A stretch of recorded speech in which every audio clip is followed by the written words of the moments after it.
Good Thursday afternoon to you. It's 4 o'clock time for Sports4CLE. A little later in the show, we will talk a little bit of Cavs getting ready for their second game in a row against the Brooklyn Nets in Brooklyn, trying to wrap up that fourth seed in the Eastern Conference. But we begin by talking Browns. Yesterday, about this time, the Browns traded for Elijah Moore, wide receiver from the New York Jets. Gave up they get a third-round pick and Elijah Moore for a second-round pick. Met with the media, talked about speed, how it affects his game, and how it was something he knew the Browns were looking for. I'm super excited to play the role that they want me to play. You know, talking with the coaches and everything, I feel like we're on the same page, and I'm just grateful to be here, you know. I feel like that's why they brought me here. I feel like I'm more than just speed, but that's definitely a huge part of my game. Stretching the field, you know what I'm saying? I'm a route runner, similar to probably Coop, but in my own body type.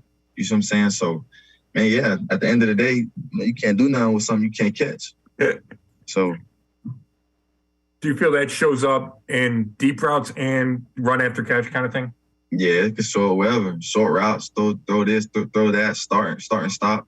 Whatever it is, you know, you got to be an electric player because them boys out there running fast too. Elijah Moore, take a look at this as well. This is from Bill Barnwell. Elijah Moore with Zach Wilson throwing him the football. That's the quarterback that the Jets are moving off of.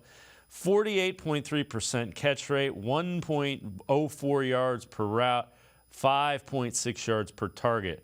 Elijah Moore with anybody not named Zach Wilson throwing him.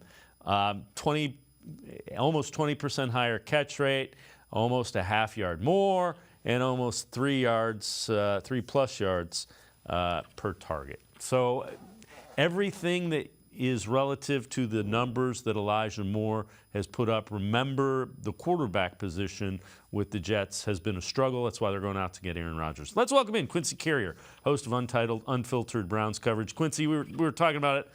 I liked Moore, and he fell out of favor in New York because he wasn't getting targeted and wasn't happy. Yeah, I mean, he just wasn't in a great situation there in New York for somebody with his skill set to thrive, so he just wasn't happy there. Obviously, the quarterback play was not helpful to his case either because he didn't get great quarterback play there. It's just one of those situations to where he got drafted into a very different situation than what he ended up in early in his career. And we've seen how that can derail somebody. And I think he wanted to be proactive about it and get himself in a better situation rather than waiting for 4 years in a bad one, having his value take tremendously, being much older, and then hitting free agency with no hype at all.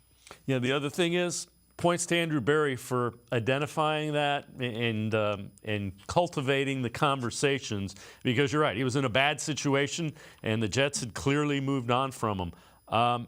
Elijah Moore with his reaction to the trade and also the possibility of playing with Deshaun Watson. It was like out of nowhere, but I'm super excited. I feel like being here with Deshaun and Coop and just the whole team is like a very good mesh. And I couldn't be happier to be here. I feel like it's really going to go well.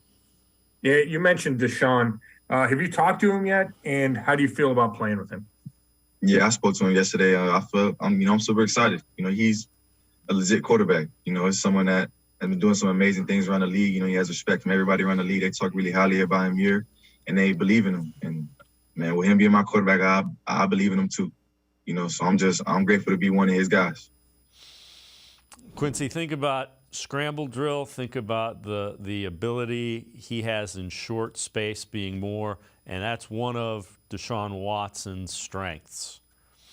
Also, another one of his strengths is his ability, Deshaun Watson's ability to hit wide receivers in stride, right? And this is a precise and quick route runner. So if he gets any type of opening, and we've seen this with Donovan Peoples-Jones with Deshaun Watson, where Deshaun's able to hit Donovan on tiny windows. This is a guy who's able to get really good separation, really quick, and then has the long speed. So there's a lot of explosive playability there. with Deshaun available. And I think Deshaun, obviously, he's probably going to see the potential and try to get the most out of this. And then Elijah Moore, I mean, he's in the last 2 years of his rookie deal. He's going to want to get this done too. They both can see where the dollars can be made and the wins can be had if they get that right. And the only downside to Elijah Moore, from the Browns' perspective, he doesn't have that fifth-year option. He was second pick in the second round, so he's got 2 more years left on his rookie deal. But again, he's a guy that can get easy yards for Deshaun Watson, and they're one of the guy on the Browns roster that, I mean, Cooper's a great route runner. DPJ does contested catches, but all those guys are tough yards. This is a guy, you get the ball in the open field, and there's some easy yards to be had there. Yeah, I mean, you talk about, you've mentioned this before in the show where we haven't had wide receivers who were good after the catch. He has good after the catch potential, right? When you look at Amari Cooper has some good after the catch potential, but he's older in his career. He's not the same after the catch guy that he was really early in his career, but he still has some ability there. This is another guy who adds some explosion to that wide receiving room. He adds that deep threat. And another thing is his issues weren't drops, right? And with young wide receivers, that's where you don't want to see the issues be, right? You can deal with a young wide receiver having issues with the offense. You can deal with a young wide receiver having issues with the nuances of route running, but that really wasn't his problem in New York. You could see there were times where he took NFL all-pro level corners and cooked them on routes, was able to get great separation against very good corners in his time in New York. There were also times where he got tight window passes and he was able to come down with them. So he doesn't have the red flags on him that are usual for a wide receiver of this draft caliber and with this kind of a trade. So again, it's a fortunate situation the Browns found themselves in, where Elijah Moore might obviously be somebody who just needed a change of scenery, and we're that change of scenery for him. We've been on the other side of this where somebody else needed a change of scenery after playing for us. They got that change of scenery and they're better, and we feel hopeless because it ain't like he would be good with us because we the reason he needed to move on, right? Hopefully that could be the case for Elijah Moore for us, where we can be that change of scenery for him. I'm with you. All right, let's head to the voicemail of Truth and Reason for the first time today. I think that Andrew Berry has redeemed himself in this free agency because he got some pretty good guys at a pretty good price. And I think this is going to be good for the Browns. The thing about it is that I hope when he goes into the draft, he actually drafts people, who are actually good, because they've drafted really bad. But if you're going to get into the bargain basement, I would recommend doing it in the free agency. Because in the draft, you just want to get the best player, period, that you have at that point. And then you can fill those guys in to the high-priced veterans. So I think the Browns are on the right track now. I think they're going to have a good year this year. I think the receiver that they picked, I look. So I think this is going to be good. We'll see what happens. But like I said, Andrew Berry now just has to pick the best player available at this point. So I don't know what you guys think, but let me know. All right, thanks. Bye. So always appreciate all the voicemails. Quincy, you don't want to go into a draft having to pick guys to expect them to play right away. And if they do, that's great.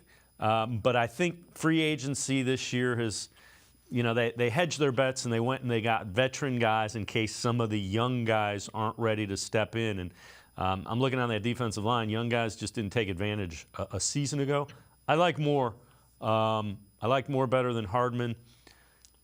Judy, you might be able to convince me is better at this point in time than Moore, but I like Moore's upside.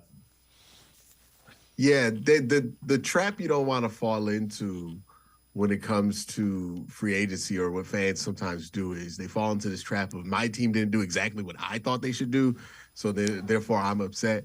But it's funny with Andrew Berry, like every year he does this where he fixes the team's holes at reasonable prices. Now, Deshaun Watson contract upside, but even then it's not that expensive of a contract for a free agent top 5 quarterback, which was what he was marketed to as at the time. So we do this with Andrew when we doubt him, and then free agency comes around, his time of the year comes around, we're like, oh no, he's actually really good at this. I think we should just have the confidence that Andrew's just really good at this. I'm with you. What do you think the offseason, if you were going to grade it? I mean, all the check marks are there. All the areas I thought they needed to address, I think they did.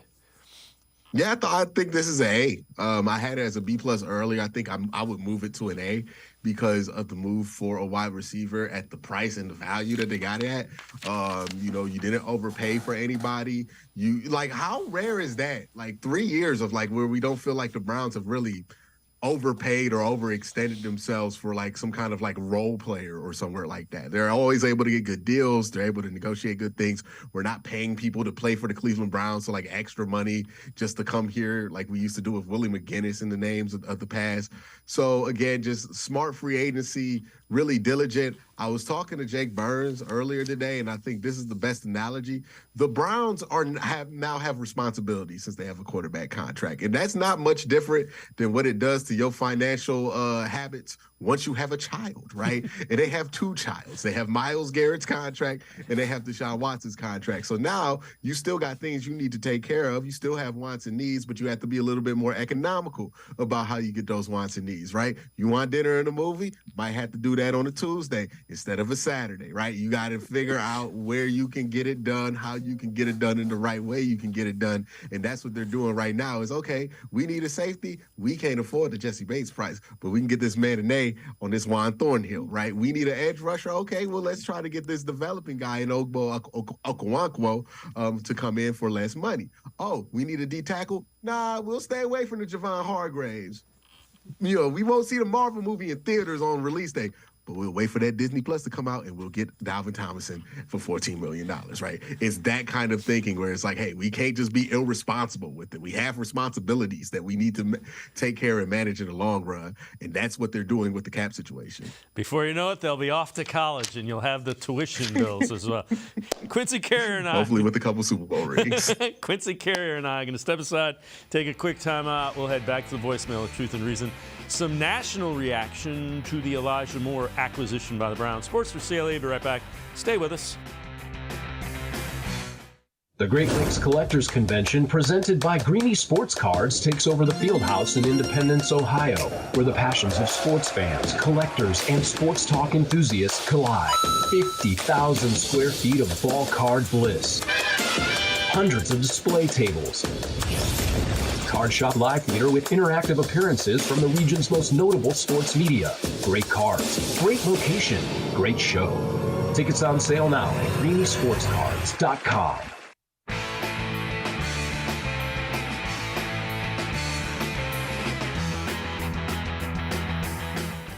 We continue talking Browns with Quincy Carrier from Untitled Unfiltered Browns coverage. Let's head back to the voicemail of Truth and Reason.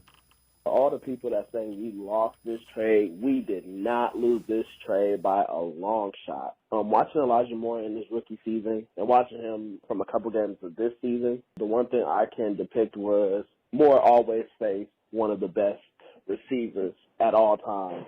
They never gave this man any type of leeway. So I think we really did have a steal on our hands when we got him. So I think we'll be good.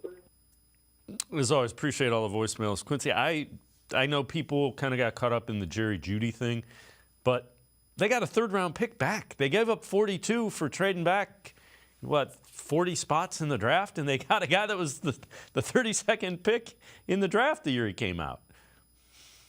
They felt like they got a second-round level prospect by trading back and picking up a third-round pick. So now they have the same number of top 100 picks.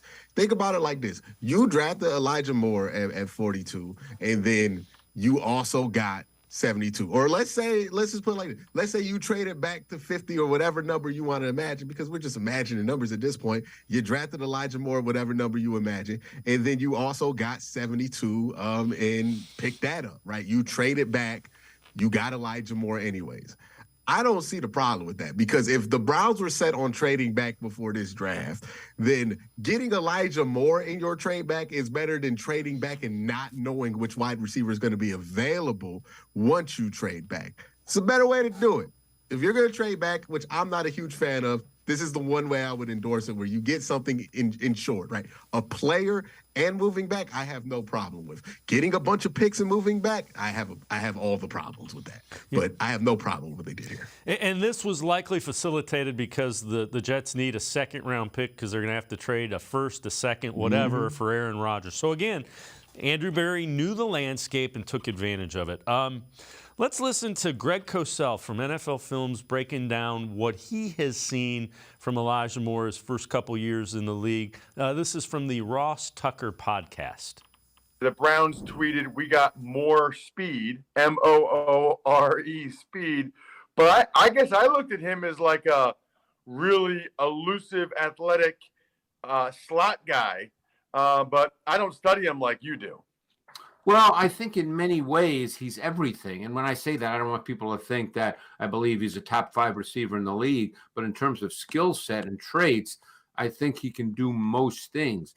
If you go back to his college days in the SEC, he ran by people. He ran intermediate routes. He ran between the numbers. He caught the ball very well through contact. For a guy he's short, but he's not small. He's competitive. He was a really good prospect. There were a lot of people in that draft, Ross, as you may recall, who thought he could be a first-round pick, a late first-round pick, and I believe he went in the second round. So, I think ultimately when you look at what the Browns will put out there, he's probably going to line up in the slot more so than anywhere else because Cooper and Peoples-Jones will line up on the outside. They still have David Bell, the second-year receiver from Purdue, who's more of a short intermediate, I guess, possession-type receiver. So I think in the context of their offense, he'll probably get the majority of his snaps in the slot. And Quincy, there's nothing not to like about what he just broke down that he has seen on with Elijah Moore. I would say, actually, I would flip it. I think Amari Cooper is going to play a lot more in the slot this year than Elijah Moore because he has a bigger slot ability. He's a bigger body in the middle, and I think Deshaun likes to hit the middle, and he likes those bigger targets in the middle of the field, and that's what Amari Cooper at this stage in his career he's really good at. Not saying that he can't play outside. He obviously played it very well, almost had a career year outside last year, but I think he'll play inside in the slot more. Obviously, they'll rotate guys in the slot. I think sometimes Donovan Peoples-Jones will be in the middle of the field, but I think the Browns are actually going to prefer to have some of those bigger bodies in the middle because I think Deshaun really likes hitting those big targets in the middle of the field, right? You look at his tape, a lot of tight ends in the seam, a lot of D-hop in the middle of the field. I think that's where he kind of prefers to have his target, and I don't think he minds, right? Brandon Cooks was somebody who played a lot of outside wide receiver when he was with him in Houston. Will Fuller, not the biggest guy in the world. I don't think he minds having those guys who are playing on the edges or playing Z receiver for him being smaller, and I think that's where Elijah Moore can do a lot of work there too.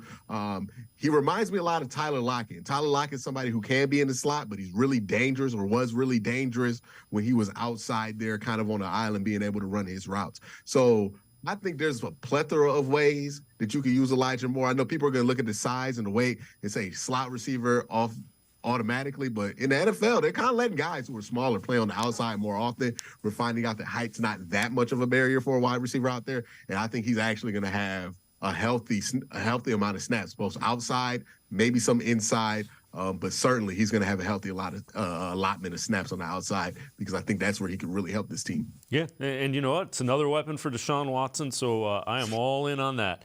So this is from ESPN.com. Did the Browns hit their free agent goals? The Browns hit their entered free agency, hoping to bolster their defensive line and accomplish that. So check there. Tomlinson, one of the top 5 DTs on the market, while Okoro was quietly 13th last year in the pass rush win rate for the Texans. And you see adding, the depth with Hill and Hurst. So the answer is, yeah, they did. And a lot of people think the Browns may have had the best offseason. I would say they've definitely had one of those quiet, confident, and well put together off seasons, right? You looked at every issue that you pointed at with the Browns, they were able to find economical solutions at every position.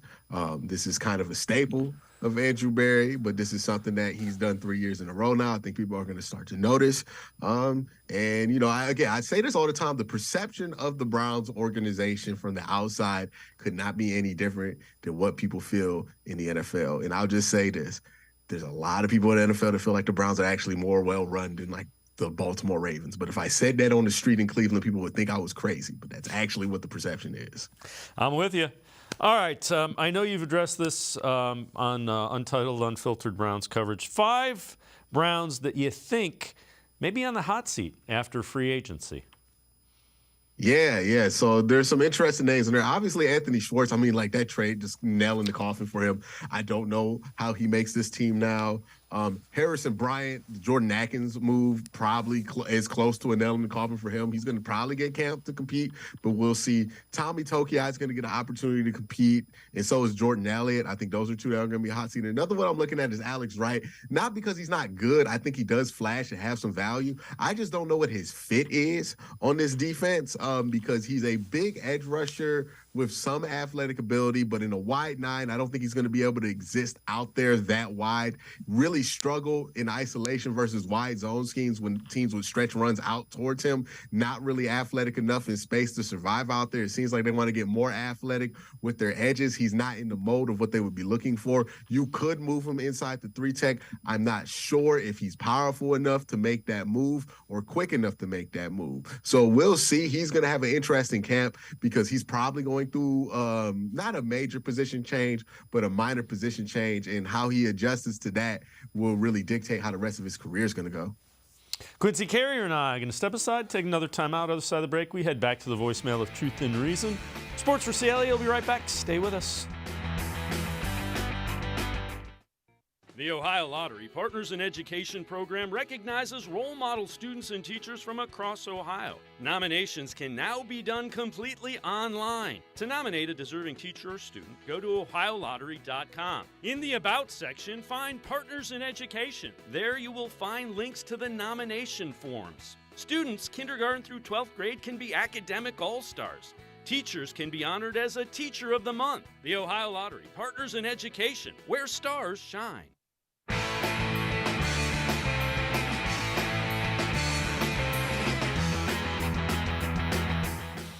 We continue talking Browns with Quincy Carrier from Untitled, Unfiltered Browns coverage. Let's head back to the voicemail of Truth and Reason. Hey, Dave Frank from Cleveland. Just want to touch on a couple things. I love the trade yesterday for more, but one thing for sure, if Stefanski don't work out, we cannot let go of Andrew Berry. That guy, he's aggressive. He works the gap. I don't see no replacement for that guy. And as always, great show, Dave. And I love you, brother. Be safe. Have a good one. As always, appreciate all of the voicemails. And you know what, Quincy, when you talk Andrew Berry and Kevin Stefanski, it's clear those two are tied together. They like working together. Every year we talk about what the Browns need to go out and do. Andrew Berry apparently does it. So you doesn't mean it's going to work out, but you at least see what the plan is. Yeah. At this point, I think it's more likely that Andrew Berry becomes president of football operations before he becomes not general manager of the Cleveland Browns. They're very happy with the job that he's done over the last few years.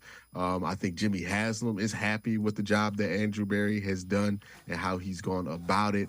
And he trusts Andrew Berry, right? You could just see this in the lack of meddling that he's been doing, or even the lack of public face that he's really had since Andrew Berry has been named the general manager of this team 3 years ago. There is a comfort within ownership, it seems like, because we know when they're not comfortable. We know what it sounds like and feels like when they're not comfortable with who they've hired. But there's a level of comfort with who they've hired, from Kevin Stefanski to Andrew Berry, that they have the right people in charge here and that they don't need to panic or want to change out these guys if something goes wrong here, that they're ready to just stick with these guys to be more like teams in their division that don't change out head coaches and GMs all the time.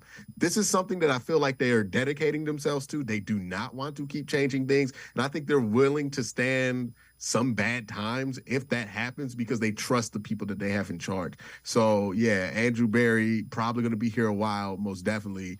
And Kevin Stefanski, he should probably be here a while too, given if things go how they should. All right. I know you've addressed this one as well. Do you think Dalvin Tomlinson fixes the Browns' defense? I don't know if he single-handedly fixes it, but he's a big part of the fix there. One, he's a defensive tackle who's actually really good. And that might be, like, think about this. The Browns have been developing defensive tackles for 3 years. Who in that locker room has been teaching anybody anything on the field? Like, right, we've had coaches to teach them, but what player have they had to look up to at defensive tackle? Honest question. Like Malik McDowell?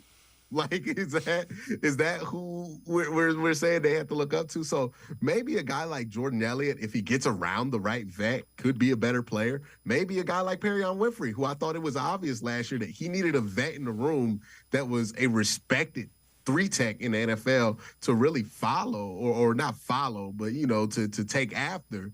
And he just didn't have that, right? Like, just having that guy in the room, having a legitimate, bona fide, he got paid defensive tackle there, that's going to do numbers for the development of the young players, because as much as we're on Andrew Berry about not drafting well at defensive tackle, what chances have these prospects really had, given that they've had nothing solid to really build their game on when it comes to a veteran presence, right? They've been moving in and out these guys year after year. Now they finally get something stable in that defensive tackle room. And I promise you, that's probably going to do a lot for development for these guys, as well as Jim Schwartz. So that's a huge part of the piece. He's a good defensive tackle. He's good at run defending. He's good technically, great hands, physical violence. He's going to get pressure up the middle every once in a while. And when Miles makes him step up or step away, you hope that he could be one of those guys grabbing at him. So just a big piece there for the Browns defense. Yeah, I'm with you. This is from ESPN.com. The biggest remaining roster hole, they did it for each team. For Cleveland, the Browns, they say, could use another veteran starting caliber defensive tackle along with Tomlinson. Browns were next to last in run defense expected points added in the past season. They do, however, have several young defensive tackles they're trying to develop, notably Perion Winfrey, and kind of alluded to that. So along those lines, let's also take a look. This is from NFL.com. Best team fits for remaining free agents. Frank Clark for the Browns added a nice group of under-the-radar defenders up front, but it feels like they can't be done signing additional contributors, especially considering how new coordinator Jim Schwartz likes to run his defense. Return home for Clark, Cleveland kid, who's looking to add another ring to his collection, feels beneficial for both parties and for Myles Garrett. I don't know if the price would be right for Clark. I'm with the thought process. Let's get another veteran. They're running out of cap money. I think they're probably about $8.5 million under the cap, something along those lines. If you can find a fourth. Well, the later he stays available in free agency, the lower that price is probably going to get. And it's looking like he's probably going to be there after the draft. And after the draft is where veteran prices drop significantly, right? It's where Jadavion's price went down a couple of years ago. It's where, you know, prices just go to lower. So if he's thinking of returning home, I wouldn't rule that out. I don't know what the money's going to be for him, but he's not at the stage of his career like an Ndamukong Suh where he could just sit at home and just, you know, wait till somebody offers him what he wants in the middle of the year because they have an injury or something. He's somebody who's going to want to play week one. He's somebody who's not going to want to sit out anytime. So I would expect him to sign somewhere probably after the draft. And after the draft, I don't know if money's going to be the withholding factor for the Cleveland Browns. We'll see. I wouldn't rule out the chance to get that number to a favorable point. Yeah, and if it's, you know, $4 or $5 million, that might be the sweet spot, you know, $3, $4, $5 million. They probably will have that in the cap. All right. Before we go to break, 3 biggest needs in 2023 after another busy day yesterday of moves for the Browns. This is from Dog Pound Daily. Number 3, a running back. Number 2, offensive line. And number 1, a defensive tackle. Defensive line. I said tackle, they say line. I can't argue with any of that. And you're probably looking at developmental. It's not like you're looking necessarily for starters, but those are areas that you're going to need to develop young folks to play. Mm-hmm. Yeah, and that's areas that would be great for the back end of this draft, where you can find guys on the defensive line that you feel like have developed into role players, guys on the offensive line that you feel like can eventually be guards and centers, and guys at running back. I mean, routinely running backs are found in the 7th, 4th, and 5th round. So I feel good about the Browns' chances to be able to fix some of these things. And again, none of these are like glaring issues where they need a starter right now, right?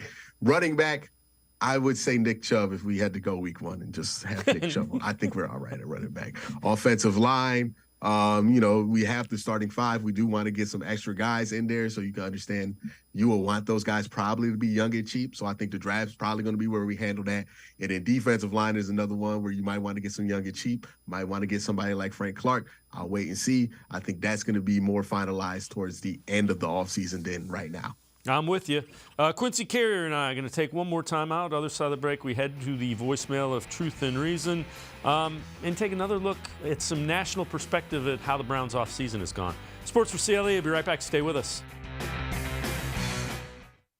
The Ohio Lottery Partners in Education program recognizes role model students and teachers from across Ohio. Nominations can now be done completely online. To nominate a deserving teacher or student, go to ohiolottery.com. In the About section, find Partners in Education. There you will find links to the nomination forms. Students kindergarten through 12th grade can be academic all-stars. Teachers can be honored as a Teacher of the Month. The Ohio Lottery Partners in Education, where stars shine.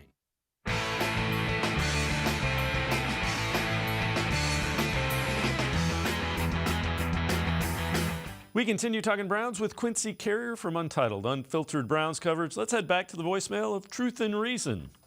Dave, I believe this year, of all the years the Browns been in existence, the fate of the die-hard passion and devotion of the Browns fans will be put to the ultimate breaking point on how the Browns perform in this upcoming season. Again, after Andrew Berry has waved his magical wand, the local and national media will be stating, on paper, the Browns have the roster to compete for the Super Bowl. So again, we the fans will be jumping on the Cedar Point ride called the Cleveland Browns. We stated up to this point the failure has been because we have not had the right quarterback. Now we have to put our hope and dreams that Deshaun Watson returns to the quarterback he once was. Last year we saw the defense and special teams was a disaster. The solution, hopefully, was the hiring of Jim Schwartz and Bubba Latrone. I've always stated that you can have the best roster on paper, but if you don't have the right coaches to mold those players and have the right players with the passion and desire to do what it takes to win, you're in trouble. The final and most important question remains, is Kevin Stefanski the right head coach and lead this team to the Super Bowl? If not, the die-hard passion of the Browns fans will be derailed for many years to come. As always, appreciate all of the voicemails. Yeah, Quincy, I mean, again, roster looks great, but let's see what happens on the field. You know what? Let's hope for a nice, quiet training camp, mini camp, and preseason. We haven't had one of those. It was COVID, and then the whole, is Deshaun playing in week 3, week 5, week 7, week 11, so that'll be different. Yeah, I mean, but we've been through this like the last 4 years. Like, I get what the caller's saying, but on the other hand, it's like this fan base been through 2019. They went through 1994, 1995, where they thought they were going to go to the Super Bowl, end the season with no football team, right? Like, the Browns fandom has been through enough that, like, a slight disappointing season is not going to be what breaks them, And we can say, well, they've been through so much. Not every fan was born in the same year. Not every fan has been through the same amount of experiences, and not every fan is at the same point that you are. So maybe for that caller, if the Browns don't win this year, that might do it for him, but that don't mean it's going to do it for everybody. The truth is that the Browns do need to live up to expectations, right? They're at the point to where it's hard to take them serious because every year they've had high expectations, and almost every year they've disappointed those expectations. So yes, they do need to deliver on these expectations, but I do not blame fans for having high expectations because, well, they should. How am I supposed to tell you to look at a roster with Deshaun Watson on it? Look at a roster with Amari Cooper on it. Look at a roster with Nick Chubb on it. Myles Garrett, Denzel Ward, J.O., like all these names. I'm probably forgetting like 5 or 6 guys here that are pretty good players. and not have high hopes. You know what I mean? Like, you're going to have high expectations when you look at that because the expectation should be high because the talent level is high. And as far as if Kevin Stefanski is the right coach, I don't know if right coach is the right term. He's good enough, right? Like, good enough coach wins a Super Bowl, right? Zach Taylor almost won a Super Bowl, came one play away from winning a Super Bowl. Is Zach Taylor the greatest coach in the world? No. Like, you can win a Super Bowl with the coach is good enough, and I think Kevin's more than good enough. So we'll see. We'll see how this season shakes out. Part of winning the Super Bowl, you need to get lucky. Will the Browns get lucky throughout the course of this season? Will this be their year? I don't know. But they do need to win, right? Like, because, you know, people do get tired of that. But, you know, this is a different part of fandom, right? We've been mediocre. We've been worse than mediocre. We've just been bad for like 20 years that we forgot how much it sucks to be mediocre, right? Where you're just kind of good enough to almost be in it, but not really. You don't want to be here either, right? You want to be higher than here. You want to be perennial contender or dynasty team. You got to take these steps. So we'll see. All right. Take a look at this from Dan Orlovsky, ESPN commentator. Browns have quietly had a very, very, very good offseason. If Watson looks anything like the 2020 Watson, they'll be outstanding on offense. Defense still has to come around. And, again, Quincy, it's hard to argue with that. The pieces have been put in place with Jim Schwartz and some of the defensive linemen getting Juan Thornhill, but the defense was really bad a season ago. It's got to be significantly better. Oh, yeah. I mean, like, it was a disaster last year. It was part of the reason this team underperformed. So it can't be that bad this year. It just can't. If it is, then everybody ain't going to be back because that means that this team is going to fall short of expectations. It can't be that bad. All right. So the question is, do the Browns need to add a veteran wide receiver? Take a look at this interaction between Myles Garrett and a fan. Myles, go get OBJ's here immediately. And Myles responds, I'm working on it. The post has since been deleted. Again, it seems like the front office, the locker room, had no issues with OBJ. If that's the case and he wants to come back on a decent deal, all right. I don't know that I'd do it, but all right. Hey, you know, I'm pretty sure Myles wants him back here. I'm pretty sure the front office will be okay at the right price having him back here. And I'm pretty sure at the right price, Odell would come back here. Yeah, I need people to understand. I don't think Odell doesn't want to come back here because he doesn't like the city. I think he's fine with the city. People forget he's from New Orleans. New Orleans is not that big of a city. It's a popular city. It's not a big city. He's not a big city guy, right? He can live outside the big city. The problem is he had the worst 4 years of his career here. Who is in a rush to put that jersey back on? Like, nobody is in a rush. He is not trying to put, like, I have shirts I don't wear because I had bad days in them. Imagine I had 4 bad years in one shirt. You think I'm ever trying to wear that shirt again? Like, seriously, that's the issue. The issue isn't about the city. The issue isn't that Odell thinks he's too big to play here. The issue isn't that Odell doesn't like the organization. The issue isn't that he doesn't like who his teammates would be. All of those things are beneficial things for the case to bring Odell here. But the fact of the matter is, dog, he stunk while he was here. And he not trying to put that jersey back on. You think LeBron would have came back to Cleveland? LeBron was like a bum his first 7 years in Cleveland, and it came. No, he would never want to put that jersey back on. You know what I mean? Like, you don't see Willie McGinnis out here like, yeah, former Brown. Like, that's not how he reps it. Like, no, this is not what you want to do. You don't want to come back to the team that you already weren't that good for in the first place. Usually when guys come back to teams, it's when they were good at one team, were bad at another. Let me reclaim the glory days at this other team, right? That's what that's the mental mindset that goes into it. He was bad here. And that's not an indictment on him. That's an indictment on the entire situation that was here while he was here. Quincy, but still, man, he's not trying to put that jersey back on, dog. He's not trying to do it. He's not. Quincy Carrier, as always, great stuff. Appreciate the time and the insight. Have a good one. You too. All right, Quincy Carrier, make sure to check him out. Untitled, unfiltered Browns coverage, always really good stuff. We're going to turn our attention to the Cavaliers, getting ready to face the Nets, trying to lock down that fourth spot in the Eastern Conference. Sam Amico from hoopswire.com straight ahead. Sports4CLE will be right back. Stay with us. Come back to go forward. Back to learning new things. Back to pursuing your dreams.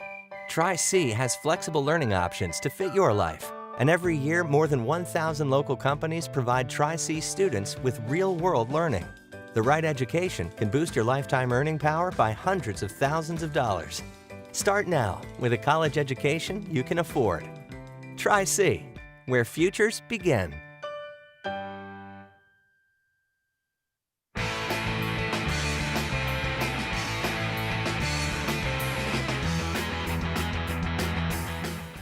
Sports4CLE continues. We turn our attention to the Cavaliers getting ready to face the Brooklyn Nets in Brooklyn, 7:30 tonight. Second game in a row. The Cavs will play Brooklyn on the road.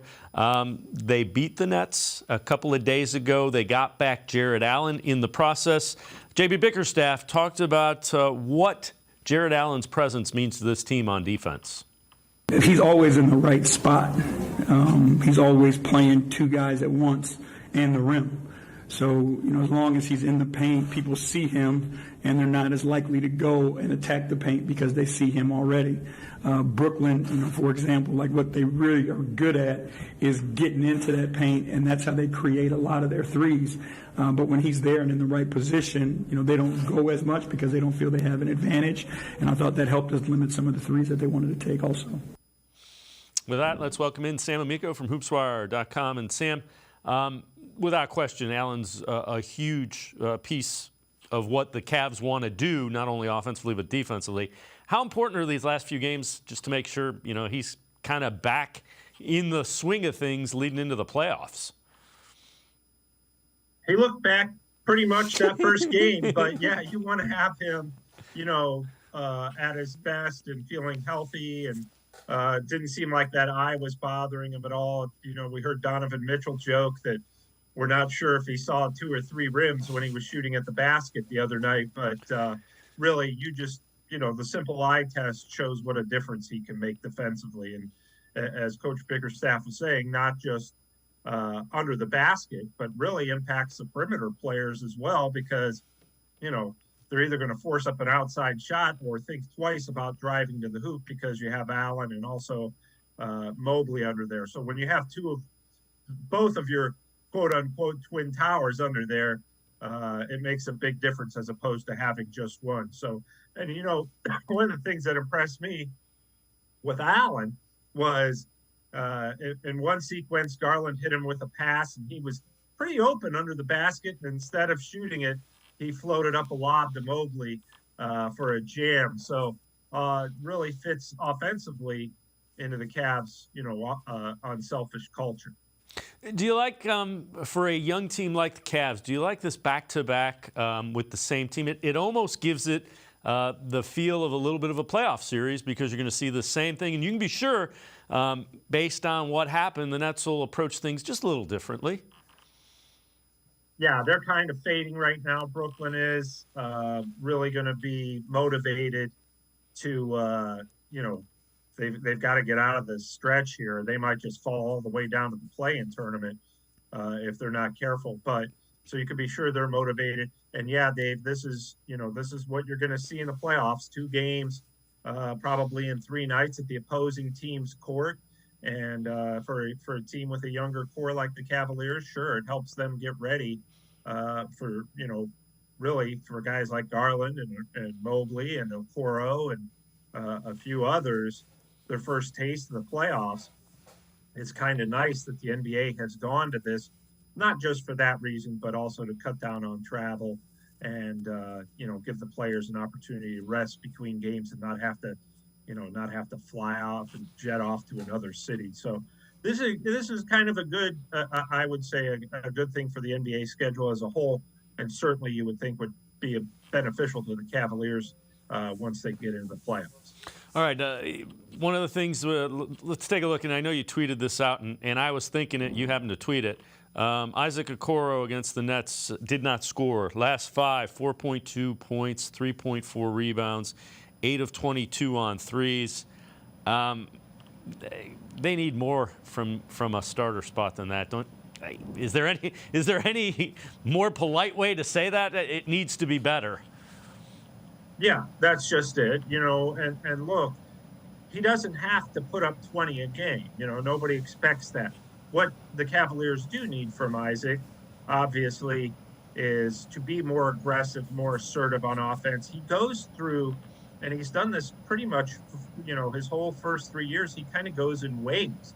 He'll have a wave of 3 or 4 games where he's hitting 15 points, to 17 points, right in that range. And they don't even need that.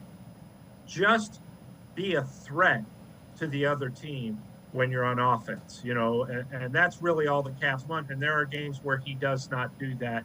He's just kind of running around out there, and they're going to need more from him in the playoffs. Look, he knows that. It's just a matter of getting him in the right mindset, not being afraid to shoot. If you're Isaac Okoro in his defense, you look around you and you have Donovan Mitchell, Darius Garland, Evan Mobley, and you think, what do I need to shoot for? But there are times where, yes, they're going to need him to do that to keep the defense honest. And again, it's not a matter of taking 20 shots a game. Just take 7 and make the opponent realize, hey, this guy's going to be a threat too if we don't watch. Yeah, you don't want whomever is defending Isaac Okoro to be able to sag off, because that impedes Donovan Mitchell and Darius Garland from getting into the lane and doing some damage. And that's kind of the danger and the concern there. I know you also tweeted this out. Cavs' interest in re-signing Caris LeVert. Again, that's an intriguing guy. He's been inconsistent, but when he's playing the way he's capable of playing, he can be a valuable piece. Yeah, for sure. He's been very good lately, and I think that's why the Cavs have been able to weather this kind of weird schedule and weather, Allen having missed some time. Okoro really seems to have found his groove. The Cavs and even he himself has kind of been waiting for these moments where he would be consistent. We saw earlier in the year he had 41 against the Celtics, and then the next game he had 1 point.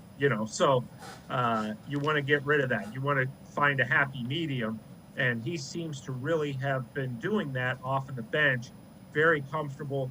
That's kind of helped them also, overcome some of Isaac Okoro's struggles lately, with Allen not just scoring, but also, distributing the ball, playing some excellent defense, particularly has really given them a lift in reserve, which is what they were hoping for when they moved him to the bench, because, excuse me, you're not getting that kind of consistency off the bench from most others. So LeVert doing this is not only a good sign for the Cavs moving forward and in the playoffs, but for potential LeVert return.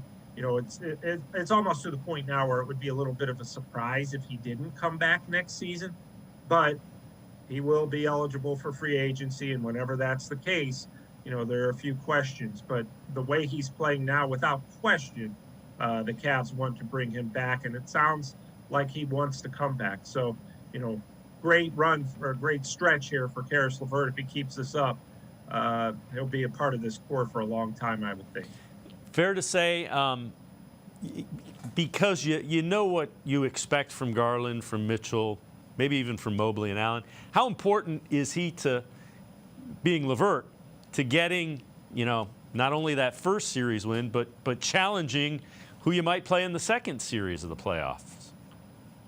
It'd be vital because, so much of what happens in the playoffs comes down to your quote unquote role players, or reserves in a lot of instances. How are your reserves playing against their reserves? Because, look, we know in the playoffs, generally speaking, your star players, your leading scorers are going to do their thing. It really, a lot of times, boils down to guys like LeVert or Chetty or Okoro, Lamar Stevens, Dean Wade. Those guys are going to have to step up in the playoffs to get the Cavs, to help them advance, further than maybe some people would expect, you need contributions and consistent contributions from your guys who aren't your stars. And really, LeVert is leading the way in that department. So, yeah, it's vital that he continues to do this in order for the Cavs to be able to feel like, yeah, we can go places because we have a guy who, after the All-Star break, would be considered, one of the top 6 men in the NBA. All right, Cavs are 7-2 in their last 9, 4-1 on the road over that stretch. This is from CavsNote.com. Miami beat the Knicks last night, so the Cavs' magic number to get that 4th seed and home court in the first round is now down to 5. Is that the goal, you think? Is if you're JB Bickerstaff, if you're the Cavs, what are your thought process going into this final stretch of the regular season? Let's get this wrapped up as soon as we can and lock in this 4th seed, and therefore, give our players some opportunity to rest, our main guys an opportunity to, hopefully, you would think maybe the idea would be those last couple of games, Donovan Mitchell, Darius Garland, Evan Mobley, Jared Allen aren't playing a whole lot, and that's because you've locked in this 4th seed. And in order to do that, you've got to take care of a few more games, a few more winnable games that you should. And, theoretically, by the end of next week, you're locked into that 4th spot. You have home court advantage, and then you can start worrying about who you're going to play in the playoffs.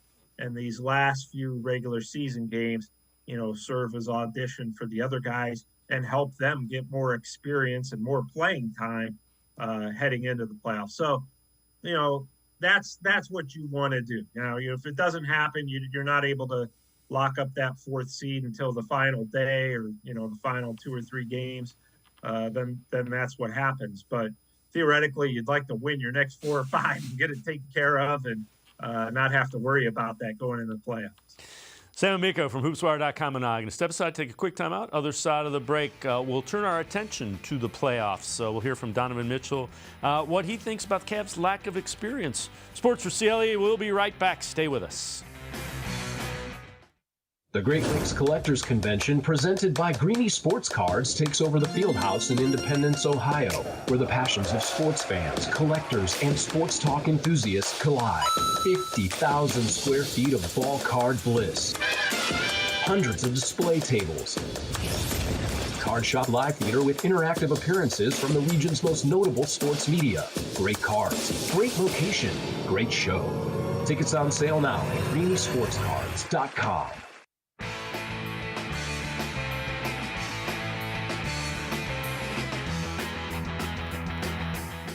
We continue talking Cavs with Sam Amico from HoopsWire.com. Donovan Mitchell, who has playoff experience, talked about entering the NBA playoffs with the Cavs, a team that doesn't have a lot of it. Yeah, I think, the biggest thing is control what we can. At the end of the day, we can't control that guys haven't been in the playoffs. All we can do is control how we play. And like I said, tonight's a night where we didn't finish the game we wanted to. We can fix that and control that. At the end of the day, it's your guys' job to talk about experience, non-experience, but at the end of the day, the ball's got to go up in the air. Everybody ties their shoes the same and all that. So, I think we'll be ready to go when playoff time comes. And I think it doesn't start April 14th. It starts, with nights like tonight and continue to build in our habits. And, at the end of the day, whether it's 10 years of experience or none, at the end of the day, we got to go out there and compete and execute. And Sam, I take talent over experience most of the times. And the Cavs do have some talent, but the point is playoff basketball is a little different. Everything's magnified a little bit. And some of the things you see during the regular season, man, you hope they don't show up in the playoffs. Right. Taking that Tuesday game against the Nets the other night, they didn't, the Cavs, didn't defend very well in the first quarter, gave up 30 points, and that's kind of shredded their defense.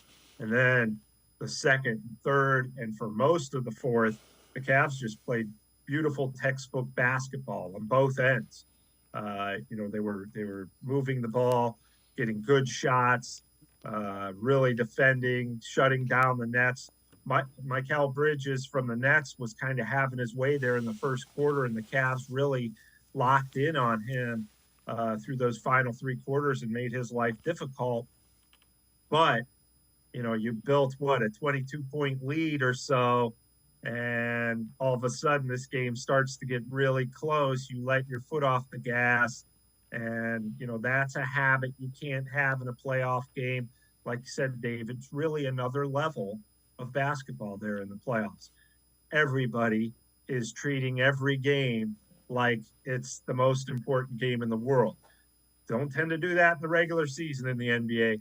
In the playoffs, you do, and you cannot let your foot off the pedal when you have a lead in the playoffs. You got to go the whole way, and young teams, sometimes that's where the experience factor comes in. Young teams may not realize that this Cavs team has kind of struggled with that all year, building leads and letting teams back in games. So you can't do that when you get to another level, which, is going to be about a month away now.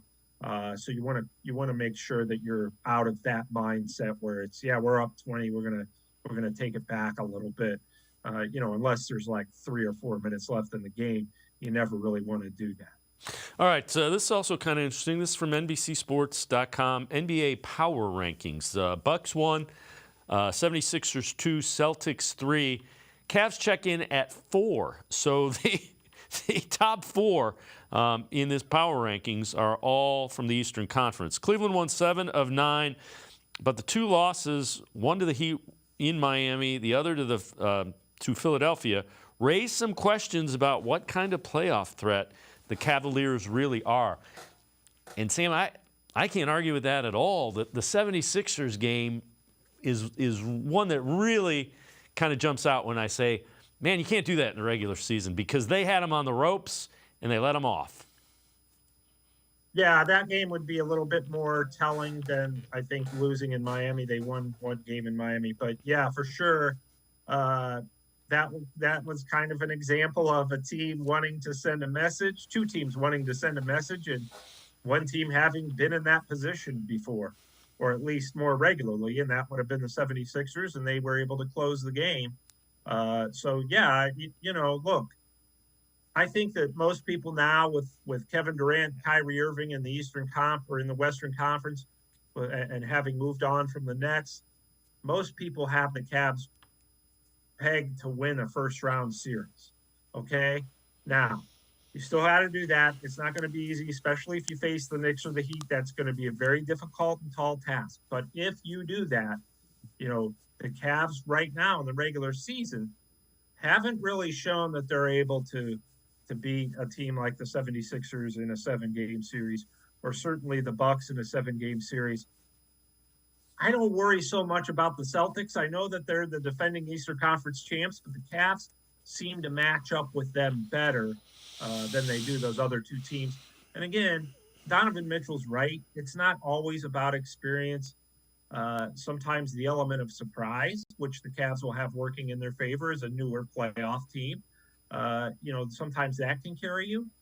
But, you've got to learn to finish these games. Again, going back to what I said earlier, finish these games, and you especially have to do it against teams that have, quote unquote, been there before, like Philadelphia. Yeah, and my feeling is if they get into a game against the Bucks, the Sixers, the Celtics, they have a puncher's chance in that series just because of the 4 guys that are at the top of their rotation. Any one of those 4 guys can take over a game, and Jared Allen can do it on the defensive end and at the rim. Again, we'll see. Let me put it to you this way. What do you think who is a key? If the Cavs are going to win not only a first series but a second series, so against the Sixers or a Bucks or even the Celtics, what is a key? Yeah, I would say other than the role players and guys like LeVert, Kevin Mobley's going to be, and Darius Garland too, and Isaac Okoro. They're going to be rookies when it comes to the playoffs. To me, a big key, the main key, is going to be, how those guys respond, especially Garland and Mobley, because with the playoff style basketball kind of slowing down, not becoming so contingent on only 3-pointers as the regular season games can swing. Playoffs is more of a grinded out type of deal, and you're playing more, guys are playing more physical. They're allowed to get away with more. And to me, I'm real interested to see how Evan Mobley is going to respond to that, because it will be a more physical game. I think he'll be fine defensively. Offensively, how is that going to impact him with guys being allowed to grab and scratch and claw a little bit more? But, look, if the Cavs defend like they've been defending most of the season, they're going to give themselves a chance against anybody, because we all know what they say about defense. And not only does it win games, but it can win you big games. And that's where the Cavs really have been. That's really, as great as Donovan Mitchell has been, as good as Garland has been, as much as we see Mobley rise and Jared Allen do his thing, a big part of everything that they're doing has come as a direct result of the way that they're playing as a team defensively. If they continue to do that, that's the key, Dave. That would be how you get past teams that are favored to beat you. Agree with you wholeheartedly. Sam Amico, as always, great stuff. Appreciate the time and the insight. Thanks very much, Sam. Yeah, thanks for having me, and we will talk to you soon, I'm sure. Appreciate it. Sam Amico, make sure you check him out. Great Cavs coverage as well as everything NBA related. It's hoopswire.com. Follow him on Twitter as well. Sam Amico, always really good stuff. That's going to do it for this edition of Sports for CLE. We will see you back here tomorrow at 4 o'clock. Have a great night, everybody. See you tomorrow at 4 on Sports for CLE.